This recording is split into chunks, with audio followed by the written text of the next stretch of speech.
Bom dia, boa tarde, boa noite, boleiros e boleiras ligados no Futsia.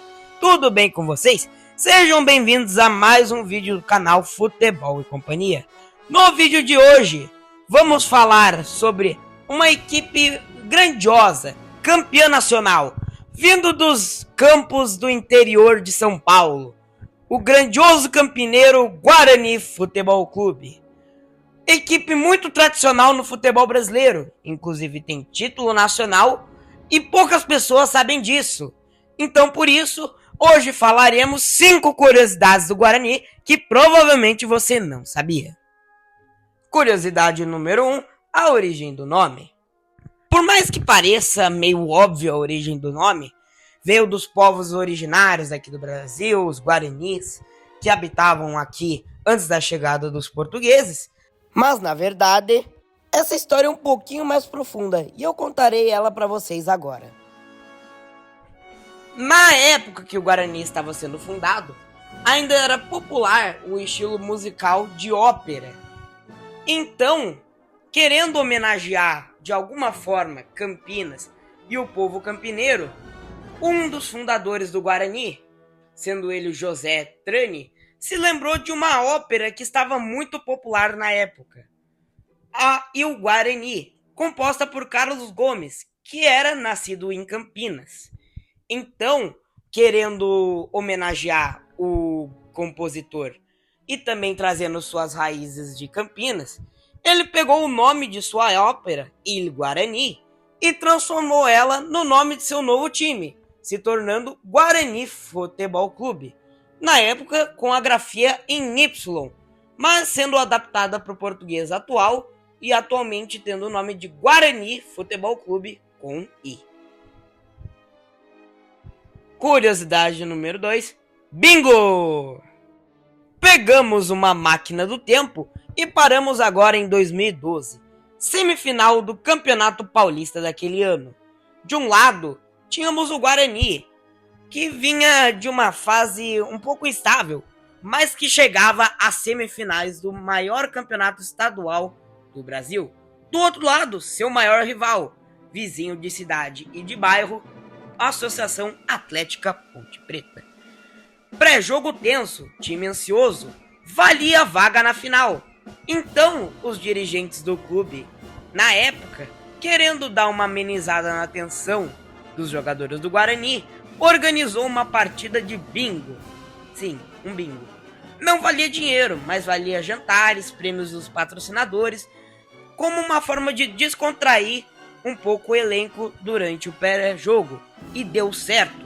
Por mais que a Ponte Preta saiu no primeiro tempo dominando o placar e sem o seu astro camisa 10, o Guarani no segundo tempo venceu no psicotécnico. Com uma ótima atuação do goleiro Emerson, fez 3 gols no segundo tempo, e conseguindo de uma forma heróica e, no entanto, criativa, uma vaga na final do Campeonato Paulista de 2012. De uma forma bonita, não à toa que aquele derby ficou conhecido como o derby do século. Só ignoremos o fato do Guarani ter perdido as finais e ter ficado com a vice-colocação na classificação final. Curiosidade número 3, faixa de Gaza. Se você não vive dentro de uma caverna, você sabe que nesse ano de 2026 está rolando um confronto na Ásia entre Israel e Palestina perante alguns territórios mal determinados, dentre eles a faixa de Gaza. Lá que é conhecido por muitos confrontos entre os árabes e os israelitas. Mas o que isso tem a ver com o derby campineiro?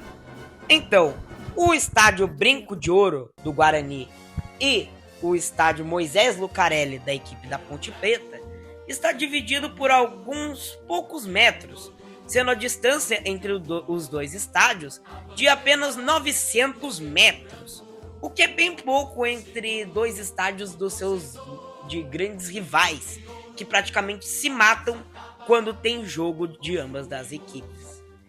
Esse pequeno espaço de terra, que ficou conhecido entre os torcedores e moradores locais como faixa de Gaza, pois lá é comum ter confrontos entre as torcidas de ambas as equipes. E fazendo um pouco de alusão com a geopolítica, É assim que é nomeado essa estreita faixa de território entre os dois estádios dos maiores rivais do interior do Brasil. Curiosidade número 4, a data de fundação do Guarani. Essa curiosidade eu confesso que no roteiro inicial acabei esquecendo de colocar, mas cá estamos, e é uma curiosidade bem da hora por sinal. Mais uma vez pegando a máquina do tempo, nós voltamos novamente para a época de fundação do Guarani. Os dirigentes já tinham toda a papelada pronta, só faltava assinar e oficializar a fundação do Guarani Futebol Clube. Mas os dirigentes perceberam um problema. Quando o clube seria fundado, estava marcado no calendário ser 1º de abril de 1912. E como nós sabemos, na nossa cultura, 1º de abril é a data do Dia da Mentira. Logo, os rivais futuros e os concorrentes da época iam fazer piada dizendo que aquele era um clube de mentira, que não ia existir de verdade e tal. Foi então que o fundador, sim, o mesmo que sugeriu o nome Guarani, sugeriu também que eles deixassem a data de fundação do clube para o dia seguinte, sendo ela 2 de abril de 1912. Os outros fundadores acabaram concordando e por isso que a equipe do Guarani oficialmente considera seu aniversário no dia 2 de abril de 1912 e não por uma coincidência, apenas a um dia da data conhecida como o Dia da Mentira. Curiosidade número 5, taça no vestiário. Por mais que você acompanhe pouco futebol, provavelmente você sabe que o Guarani já foi campeão do Campeonato Brasileiro, realizado no ano de 1978, o qual a equipe do Guarani bateu a equipe do Palmeiras por 2-0 no placar agregado. Só que tem uma curiosidade nesse título e nesse jogo que o Guarani foi campeão, que poucas pessoas sabem. No máximo ali alguém que viveu o título, seja no estádio ou pelas transmissões, que, querendo ou não, eram poucas na época.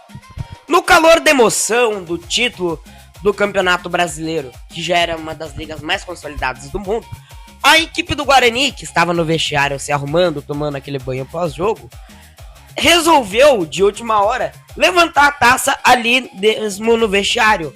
O planejado é que a equipe tomasse o banho, se arrumasse, voltasse para o campo, levantasse a taça e ia para casa. Só que, como eu disse, na emoção da vitória, a equipe do Guarani resolveu levantar a taça ali mesmo. Tanto que não se há registros do troféu ali no gramado, com os jogadores e tal. Apenas fotos do pessoal dentro do vestiário comemorando o título. Esse título que é o único título brasileiro de um time do interior do Brasil. Fora o Santos, é claro. Bom, galera, esse foi o vídeo de hoje. Não se esqueça de dar o like, se inscrever aqui no canal do Futebol Companhia. Vídeos final de semana sim, final de semana não. Queria deixar um agradecimento especial aqui no final do vídeo pro pessoal da PGV, ou Play Games Video. Pessoal lá mexe com TI, jogos e tal. Recomendo bastante, eles consertaram meu microfone, que inclusive é esse que eu tô usando nesse final de vídeo. E na curiosidade anterior, gostaria de agradecer ao Guilherme Caldato, que fez o meu atendimento. E pro TI, Gabriel Leonardi, que consertou o microfone, soldou o fio lá e ainda deu uma reforma nele. Agradecer demais esse pessoal. Os créditos estão passando aí na tela. Tem o número aqui na descrição, para caso você queira contatá-los. Aqui em Pato Branco, qualquer coisa sobre TI e jogos é com esse pessoal. Não tem jeito, os caras são bons mesmo. Muito obrigado pela sua audiência e até mais.